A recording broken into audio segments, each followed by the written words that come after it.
میدان جنگ کے زخم ابھی تازہ تھے، خون کی بو فضا میں بسی ہوئی تھی اور ٹوٹی ہوئی تلواریں، ڈھالیں اور بکھرے ہوئے تیر زمین پر پڑے ہوئے تھے۔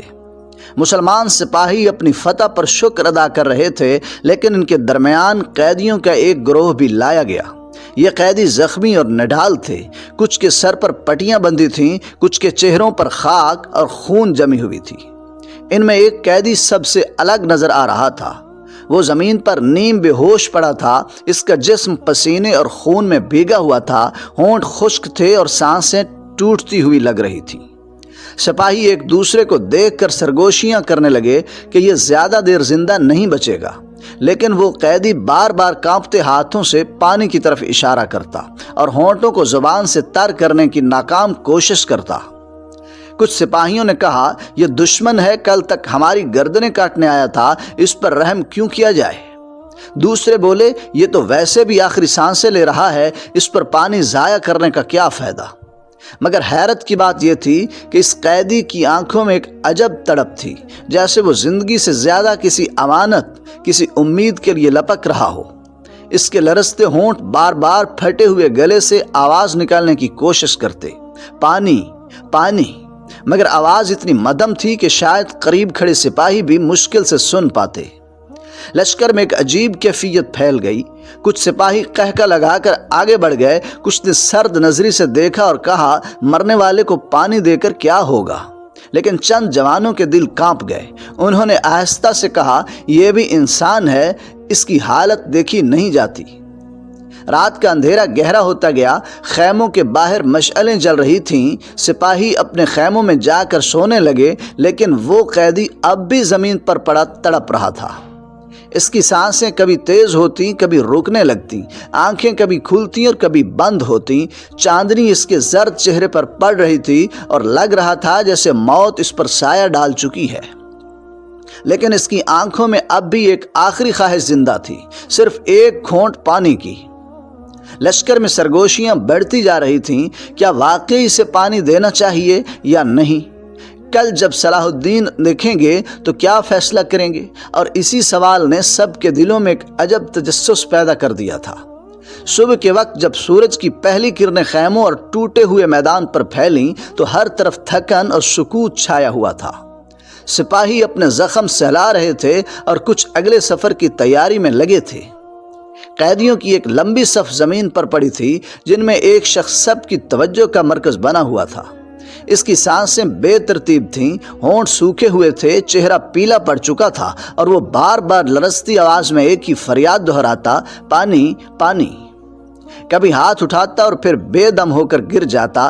قریب کھڑے سپاہی ایک دوسرے کو دیکھتے، مگر کوئی آگے بڑھنے کی ہمت نہ کرتا۔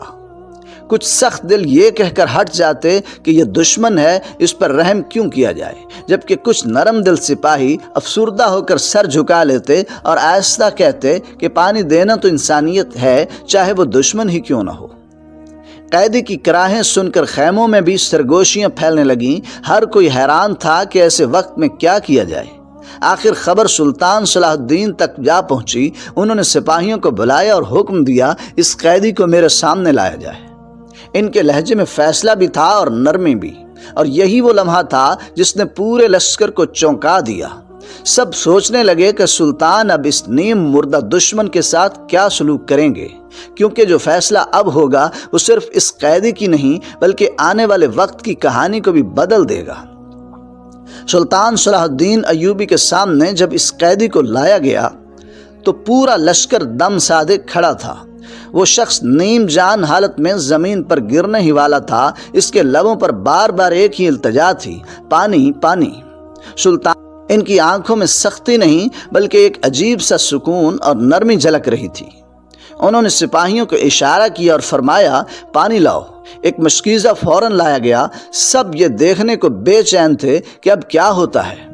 سلطان نے اپنے ہاتھوں سے برتن تھاما اور قیدی کے لبوں سے لگایا۔ وہ اجنبی دشمن جسے کچھ لمحے پہلے سب حقارت سے دیکھ رہے تھے، اب دھیرے دھیرے پانی پینے لگا۔ اس کی آنکھوں میں شکر گزاری کے ساتھ حیرت بھی جھلک رہی تھی۔ اس نے ہمت جمع کی، چند گھونٹ لیے اور پھر کمزور آواز میں کہا، یہ احسان، یہ دشمنی کے بعد کی مہربانی، یہ میں نے پہلے کبھی نہ دیکھی۔ سلطان خاموشی سے اسے دیکھتے رہے۔ خیمے کے گرد کھڑے سپاہی دم بخود تھے، وہ سوچ بھی نہیں سکتے تھے کہ دشمن کے ساتھ یہ سلوک ہوگا۔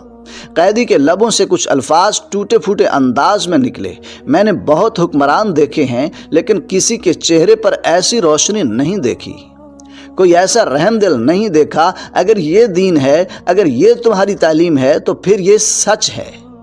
یہ الفاظ سن کر پورے خیمے میں سناٹا چھا گیا۔ قیدی نے کانپتے ہاتھ اٹھائے اور کہا، مجھے وہ کلمہ سکھا دو جس کے بعد میں بھی اس رحمت میں شامل ہو جاؤں۔ اور پھر وہی شخص جو لمحہ بھر پہلے ایک پیاسا قیدی تھا اپنی زبان سے کلمہ طیبہ پڑھ رہا۔ لشکر کے سپاہیوں کی آنکھیں نم ہو گئیں۔ وہ جان گئے کہ یہ صرف ایک قیدی کی زندگی بدلنے کا لمحہ نہیں تھا، بلکہ یہ انسانیت کے نام پر ایک فتح تھی۔ سلطان صلاح الدین ایوبی کے چہرے پر سکون کی ہلکی مسکراہٹ تھی۔ انہوں نے قیدی کو سہارا دیا اور فرمایا، اسلام تلوار کے زور پر نہیں پھیلتا، یہ دلوں کی نرمی اور سچائی سے قبول کیا جاتا ہے۔ وہ بیمار اور کمزور قیدی اب مسلمان بھائی تھا۔ سپاہیوں نے اسے عزت کے ساتھ اٹھایا اور خیمے میں لے گئے۔ اس دن پورا لشکر یہ سوچنے پر مجبور ہو گیا کہ اصل جیت میدان میں دشمن کو ہرانے سے نہیں بلکہ دل جیتنے سے حاصل ہوتی ہے۔ دشمن بھی دوست بن سکتا ہے اگر دل میں رحم ہو، اگر لبوں پر شفا بخش کلمے ہوں، اور اگر حکمران عدل اور انسانیت کو اپنا شعار بنا لے۔